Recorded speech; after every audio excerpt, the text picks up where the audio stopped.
মহানায়ক উত্তম কুমারের শেষ সংলাপ ছিল, আমিও দেখে নেব, আমার নাম গগন সেন।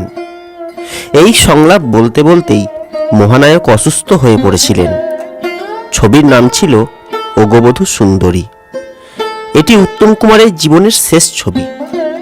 মহানায়কের অসাধারণ অভিনয় এবং বাপ্পি লাহিড়ীর অসাধারণ সঙ্গীত পরিচালনায় এই সিনেমাটি খুবই জনপ্রিয় হয়েছিল। অভিনেত্রী মৌসুমী চট্টোপাধ্যায় এই সিনেমায় চমৎকার অভিনয় করেছিলেন। তবে এই সিনেমার সবথেকে নজরকাড়া চরিত্র অবলাকান্ত। অবলাকান্ত চরিত্রে অভিনয় করেছিলেন সন্তোষ দত্ত মহাশয়। বাপ্পি লাহিড়ী নিজের কণ্ঠে গেয়েছিলেন মালবিকা অনামিকা এই গানটি।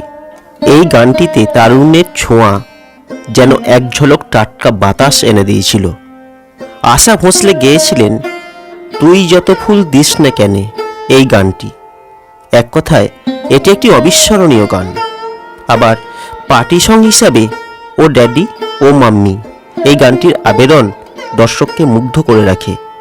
সব মিলিয়ে বলতে পারি গানের জন্য এই সিনেমা অনেকটা এগিয়েছিল।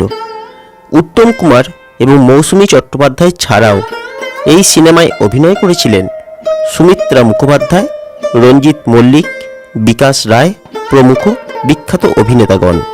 উত্তম কুমারের জীবনের প্রথম ছবি অসফল হলেও তার জীবনের শেষ ছবি এখনো পর্যন্ত অত্যন্ত জনপ্রিয়।